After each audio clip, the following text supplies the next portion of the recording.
1 Pedro capítulo 5, versículo 8 e 9 diz assim: sede sóbrios, vigiai, porque o diabo, vosso adversário, anda em derredor, bramando como leão, buscando a quem possa tragar, ao qual resistir firmes na fé, sabendo que as mesmas aflições se cumprem entre os vossos irmãos no mundo. Nós lemos aqui no texto que o diabo ele tem um desejo, ele quer tragar. Essa palavra tragar significa engolir, devorar, abocanhar. Esse é o desejo dele, mas ele não pode fazer isso, ele não pode tragar qualquer um. Por incrível que pareça, ele só pode tragar, engolir, abocanhar quem o deixa. Quem o deixa. Note que fala no versículo 8, no finalzinho, bramando como leão, buscando a quem possa tragar. Então ele não pode tragar, ele está buscando, procurando, ele está olhando quem ele pode. Quer dizer que ele não pode todo mundo, senão ele saía devorando todos. Mas não fala isso aqui. Ele fala que ele está buscando, procurando quem ele pode tragar. Então, não se deixe tragar. E todo mundo que se deixa tragar, todo mundo que se deixa devorar, todo mundo que se deixa ser engolido pelo diabo, o faz depois que é enganado. Porque ninguém vai dizer em sua sã consciência: vem aqui, diabo, venha me engolir, venha me tragar, faça de mim um lanche, faça de mim uma refeição. Ninguém faz isso. E quem faz, quem permite, conscientemente, de propósito ou sem querer, querendo, como ele diz, é porque foi enganado primeiro. Foi enganado. Porque ninguém faz isso sem estar em sua sã consciência. E quem é que engana? Bom, quem engana é o próprio leão, é o próprio diabo, é o grande enganador. Nós sabemos que o primeiro engano registrado na Bíblia foi o engano de Eva. E esse engano foi nada mais, nada menos que a serpente, Satanás, o diabo.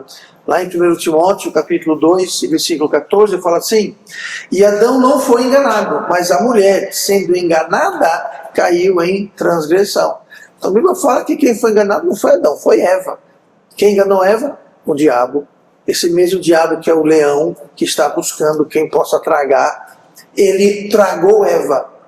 Ele devorou Eva, não fisicamente devorou Eva, mas espiritualmente ele matou Eva, levou Eva a pecar e levou então eles a serem expulsos do jardim, e junto com isso toda a humanidade caiu, toda a humanidade, toda a criação foi afetada por essa uma queda.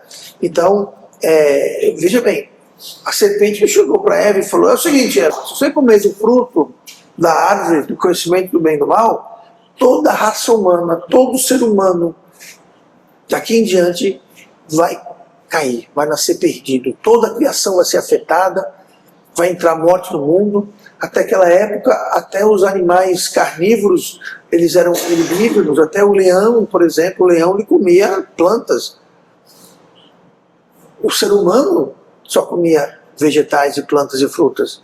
Essa história de ser carnívoro não é pecado comer carne, não é isso. Mas não havia morte. Com a queda do homem entrou a morte. Então alguns animais passaram a comer outros animais. Começaram a devorar uns aos outros. Tudo isso em decorrência da queda. Não foi isso que a serpente falou para Eva. Ele não falou: olha, coma disso daqui, que você vai bagunçar tudo, você vai destruir a condição perfeita da humanidade, você vai construir a condição perfeita da criação. Ele não falou isso. Ele falou o quê? Vai ser legal, você vai ser igual a Deus, vai tudo bem, coma. Ele fez o quê? Ele enganou, ele mentiu. Então nós temos que ter muito cuidado, porque foi exatamente o contrário que aconteceu. Tudo deu errado. Então, quando nós somos enganados, muitas pessoas, como no caso de Eva, o exemplo de Eva, quando somos enganados, muitas pessoas acabam pagando o preço, acabam sofrendo as consequências pelo nosso engano. E uma característica do engano é que nós não percebemos, nós não sabemos que estamos sendo enganados. Essa é a definição do engano. Você tem uma posição, você pensa de um jeito e você pensa que é certo. Você foi enganado. Uma vez que você sabe que não foi enganado, uma vez que você sabe que você caiu no engano, o engano acabou. Acabou o engano. Engano só dura enquanto o enganado não percebe. Uma vez que o enganado percebe que foi enganado, uma vez que o enganado, a vítima, percebe o engano, então já não é mais engano. Ele já está sabendo da verdade. Tá? E quem engana é o diabo. Não só a Eva, nós vamos agora para o outro lado do espectro. O diabo engana o mundo inteiro. Lá em Apocalipse 12, versículo 9, fala assim: e foi precipitado o grande dragão, a antiga serpente, chamada o diabo e Satanás, que engana todo o mundo. Ele engana todo o mundo. O mundo inteiro é enganado pelo diabo. Não só Eva, não só o mundo, mas lembre-se que também a Bíblia fala que 1/3 dos anjos foram enganados quando Satanás deixou de ser Lúcifer, o anjo, e passou a ser Satanás, o diabo, a serpente. Ele levou consigo enganando 1/3 dos anjos. Agora, preste bem atenção. Os anjos vivem, mas esses terços que ele levou, viviam na presença de Deus no céu, vendo Deus. Como é que ele consegue enganar um ser angélico, um anjo que está lá? Se ele é capaz de enganar os anjos, imagine nós, meros seres humanos. Tá? Então temos que ter muito cuidado, porque a diferença é muito grande entre alguém que anda com o Senhor, que anda corretamente, e a grande diferença que tem de quem anda junto com Deus e quem não anda com Deus, pode se resumir nessa palavra: engano. A pessoa foi enganada, a pessoa foi levada a acreditar que se eu andar contrário a Deus, se andar em desobediência a Deus, em rebeldia a Deus, de alguma forma aquilo vai ser melhor. Não vai ser melhor, porque o salário do pecado é a morte. A alma que pecar, essa morrerá. Então, sempre nós temos uma desvantagem em desobedecer a Deus, e quem desobedece é porque foi enganado. Acha que de alguma forma ele vai lucrar, vai ganhar com isso. Então, como podemos então resistir ao diabo? Como diz o texto: sede sóbrios, vigiai, porque o diabo, vosso adversário, anda em derredor, bramando como leão, buscando a quem possa tragar, ao qual resistir, filhos. Resistir quem? O diabo. Devemos resistir ao diabo. Como? O texto fala: sede sóbrios e vigiai. Sede sóbrios quer dizer, seja sério. Não é brincadeira. Vigiar quer dizer o quê? Fique de olho ligado, antena levantada, olho ligado, preste atenção, é coisa séria. Então nós temos que ser sóbrios e temos que vigiar, senão nós vamos ser enganados. Então eu quero ver hoje rapidamente algumas formas, não são todas, mas as formas talvez até as principais, em que o diabo engana, as áreas, as táticas que ele usa para enganar. E isso pode nos ajudar a vigiar e ser sóbrio. Ou seja, leve a sério estas áreas. Vigie essas áreas. Então vamos ver a primeira aqui, lá em Gênesis capítulo 3, Gênesis 3, versículo 5. Eu vou ler aqui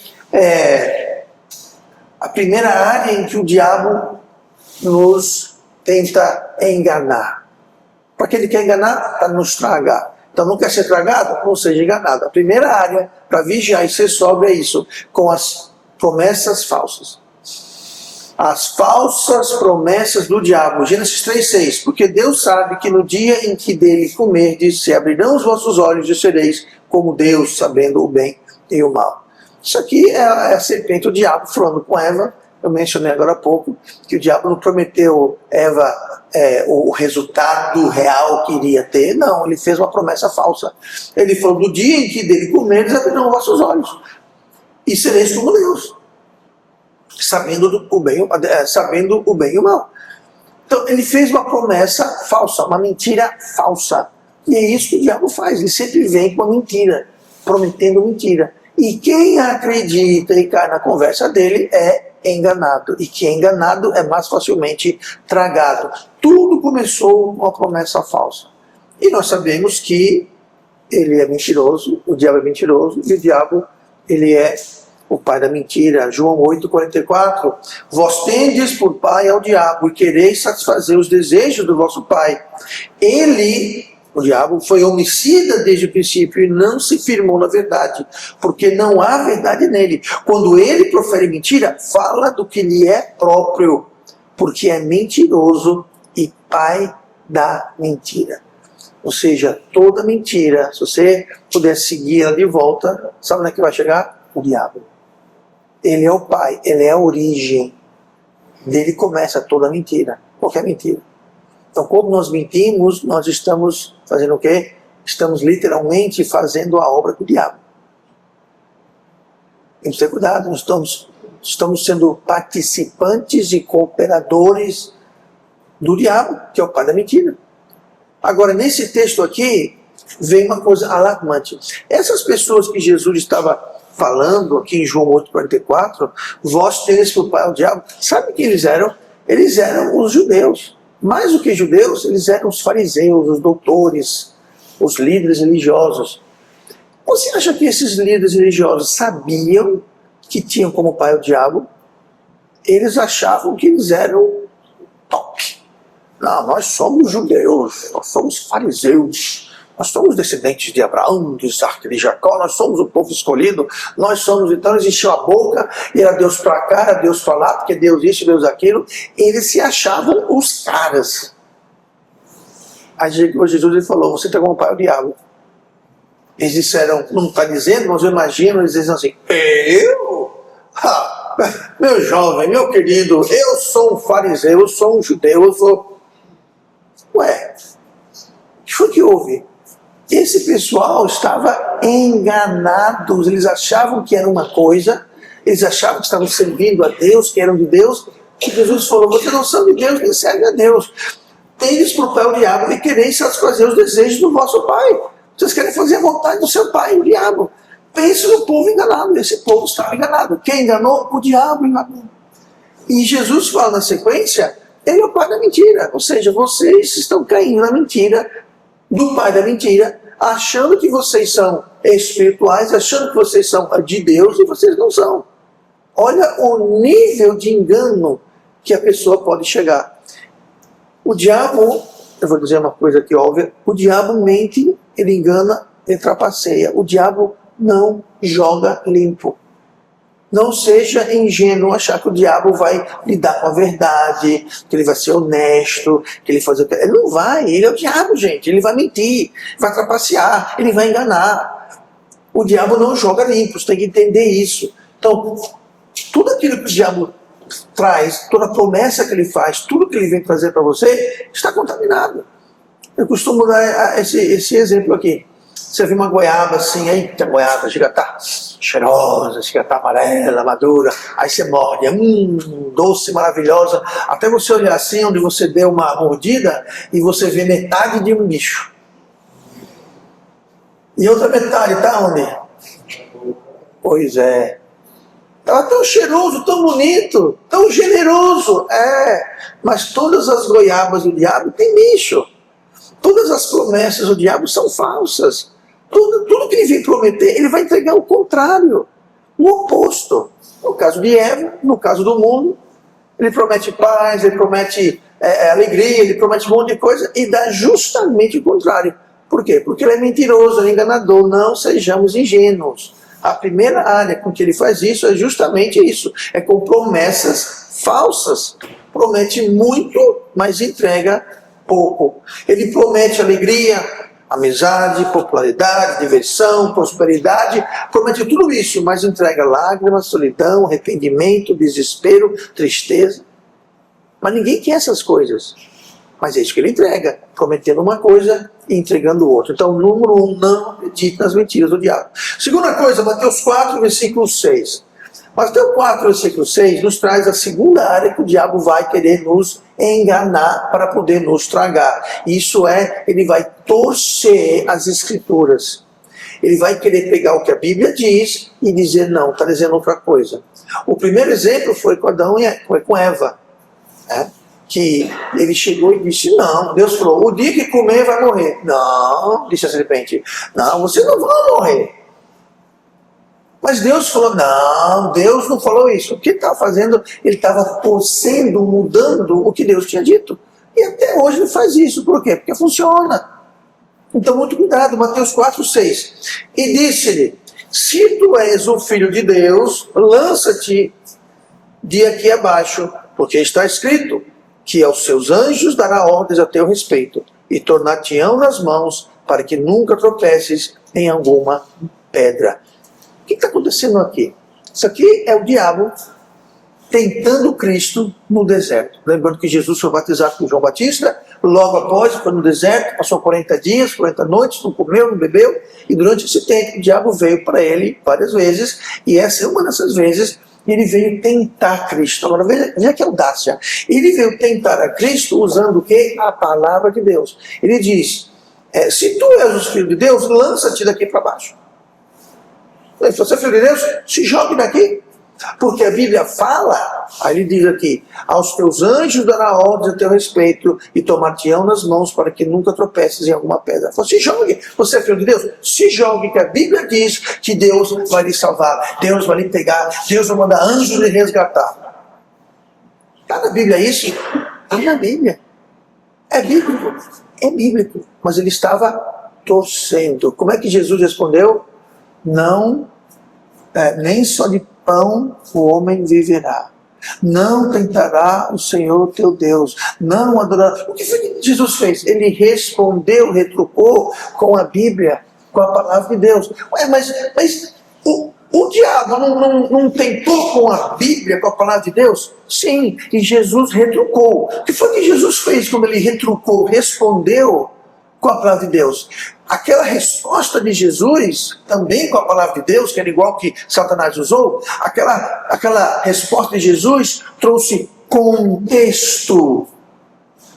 O diabo estava tirando a palavra de Deus fora do seu contexto. Então Jesus veio e deu-lhe o troco com a palavra de Deus, dando-lhe contexto. E quando você lê a palavra de Deus, o contexto é rei. Eu já dei esse exemplo aqui, mas Paulo escreve dizendo o quê? Quem não trabalhar, não coma. Está na Bíblia? Está na Bíblia. Não é bíblico? É bíblico. Diga uma coisa, você que tem filho, você que tem neto, trabalharam hoje? Não. Trabalharam essa semana? Não. Comeram? Já está em pecado, porque comeram, não trabalharam. É isso que a Bíblia está dizendo? Não, você tem que ver o contexto. O contexto tinha um monte de marmanjo que, em vez de trabalhar, estavam indo na casa das irmãs só afilando a janta, o almoço, o café, o lanche, a merenda. Pronto, vocês que não estão trabalhando, é o seguinte: quem não trabalha, não coma. Não fique indo aí na casa dos irmãos, na hora da janta, da refeição. Não trabalhar, não coma. Vão trabalhar e comam sua própria comida. Não, que é errado você fazer um lanche, uma refeição, a convite do irmão, não tem problema, tá? Ou você chegar numa hora não anunciada, a pessoa lhe convidar, mas isso não estava acontecendo. Havia um bando de marmanjos que estavam propositalmente fazendo visitas na hora que ia sair o ramo. Aí Paulo falou, quero trabalhar, não deve comer não. Esse é o contexto. Então, o contexto, fora do contexto, é um pretexto para o diabo vir nos enganar. E o que tem, de igreja, o que tem de doutrina, o que tem de pastor, usando a palavra de Deus fora do contexto, enganando pessoas, isso é obra de quem? Do diabo. É assim que o diabo trabalha. Mas está na Bíblia. Sim, está na Bíblia. O diabo veio aqui falar para Jesus que Deus ia dar ordem para... Está na Bíblia. Mas cadê o contexto? Jesus deu um outro versículo que dava contexto. Então, ele vai sim tentar usar a palavra de Deus. Eu vou dar alguns exemplos aqui de enganos, tá? Que, como Satanás, ele torce a palavra de Deus. Primeira coisa, Jesus não transformou água em bebida alcoólica. Quem aqui já ouviu falar que Jesus transformou água em vinho alcoolizado? Quem já ouviu? Todo já ouviu isso aí? Não, porque muita gente fala, não, eu bebo vinho porque Jesus transformou água em vinho. Não, Jesus não transformou água em vinho. Não, mas está na Bíblia. Vamos lá. Provérbios 20, versículo 1. Vinho é escarnecedor, a bebida forte e avançada, e todo aquele que neles errar nunca será sábio. Mas Jesus não transformou água em vinho, sendo que a própria palavra de Deus condena o vinho. Jesus transformou água em suco de uva. Acontece que no Novo Testamento, e também no Velho, diferente do português, vinho não quer dizer necessariamente uma bebida alcoolizada, fermentada. Vinho quer dizer o fruto da vide. Só isso.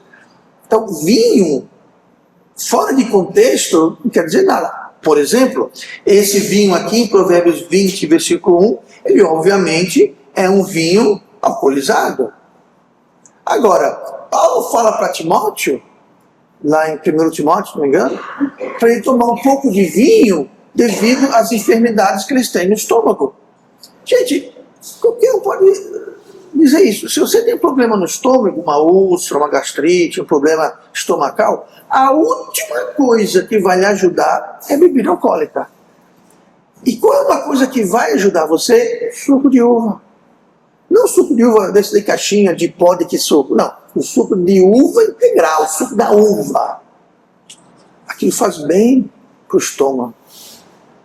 E na palavra de Deus, tem Paulo dizendo para Timóteo que para tomar um pouco de vinho devido aos seus problemas no estômago. Então, mesma coisa, como é que na Bíblia dizer para ele tomar uma coisa alcoolizada? Isso é só para explicar para você que vinho na Bíblia nem sempre é vinho alcoólico. Entendeu? Às vezes é, às vezes não é. Como vamos saber? Pelo contexto, como acabamos de ver. O contexto em Timóteo é que era uma coisa boa, é vinho, suco de uva, não fermentado, não alcoolizado. Já o contexto em Provérbios 20, versículo 1, é outro vinho, mas é vinho.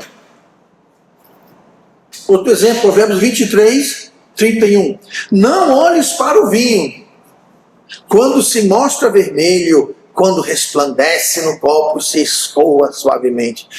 Esse vinho é o quê? É o vinho bom, o vinho ruim. É o vinho ruim, é o vinho alcoolizado. Então o contexto vai lhe dizer, mas Jesus não transformou água em vinho. Para começar, Jesus nem podia, se fosse vinho alcoólico, ele não poderia tomar esse vinho. O voto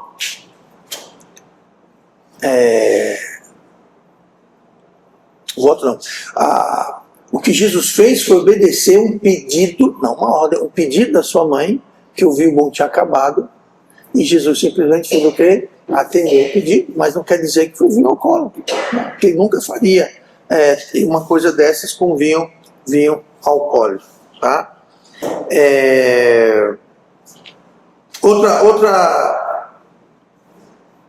Outra coisa aqui, ó.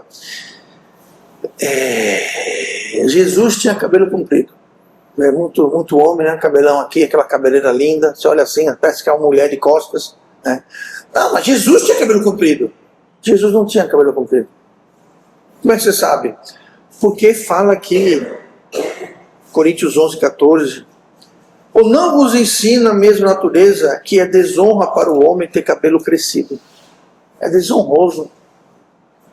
Você acha que Jesus ia fazer uma coisa desonrosa? Não. Jesus não fez. Então, são coisas que a gente acha que é verdade, que dizem, mas é mentira. Vou dizer mais uma coisa aqui. Quem já ouviu essa? A Bíblia é escrita por homens. A Bíblia foi escrita por homens, mas foi ditada ou inspirada por Deus.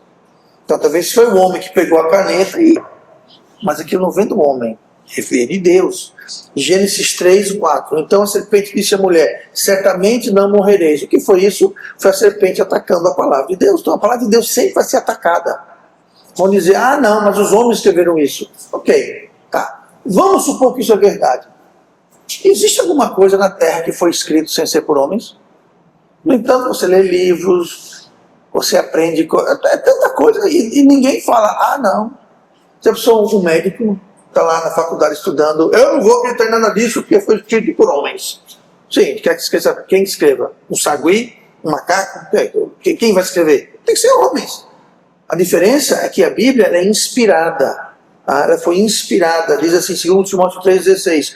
Toda a escritura é divinamente inspirada e proveitosa para ensinar, para redarguir, para corrigir, para instruir em justiça. Por isso que o diabo ataca a Bíblia, porque ela é divinamente inspirada e serve para esse monte de coisa, para ensinar, para redarguir, para corrigir, para instruir. Então ele quer atacar a Bíblia, e se a gente cair nesse engano que a Bíblia foi escrita por homens, que não é inspirada por Deus, eu não vou ser instruído, eu não vou ser redarguido, eu não vou ser corrigido, eu não vou ser ensinado, me tornando mais o quê? Mais apetitoso para ser abocanhado pelo leão. Agora, aquela pessoa que crê na palavra de Deus, como sendo a palavra de Deus, inspirado divinamente, aquela pessoa que é ensinada, redarguida, corrigida, instruída pela palavra de Deus, o diabo olha assim e fala, não, isso deve dar um trabalho. Eu vou procurar outro que eu possa tragar. Ele não pode tragar todo mundo.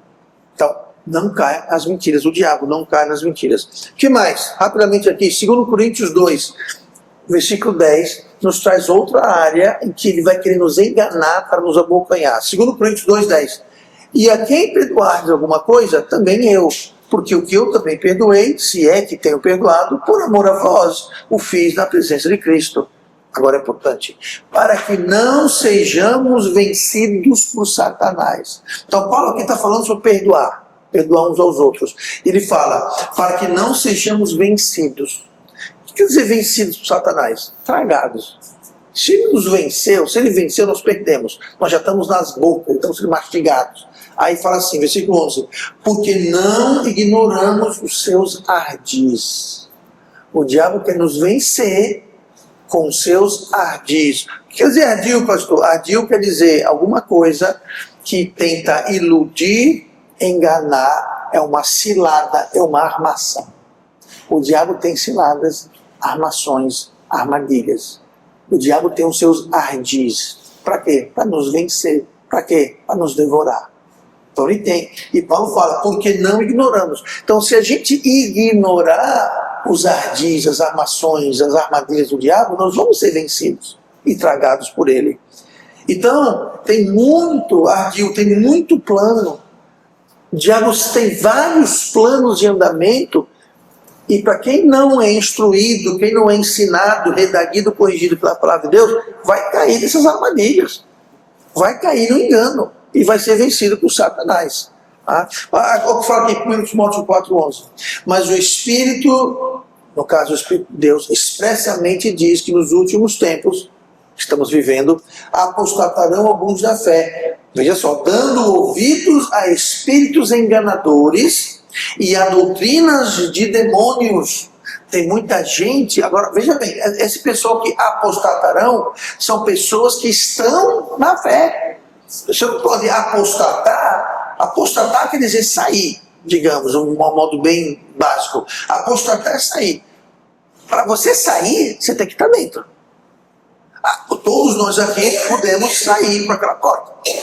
Mas se alguém está lá fora, ele não pode sair para aquela porta. Ele tem que primeiro entrar para poder sair. Faz sentido? Então essas pessoas eram pessoas que estavam na fé e apostataram, que saíram, que deixaram a fé. Por quê? Porque deram ouvidos a espíritos enganadores, doutrinas de demônios.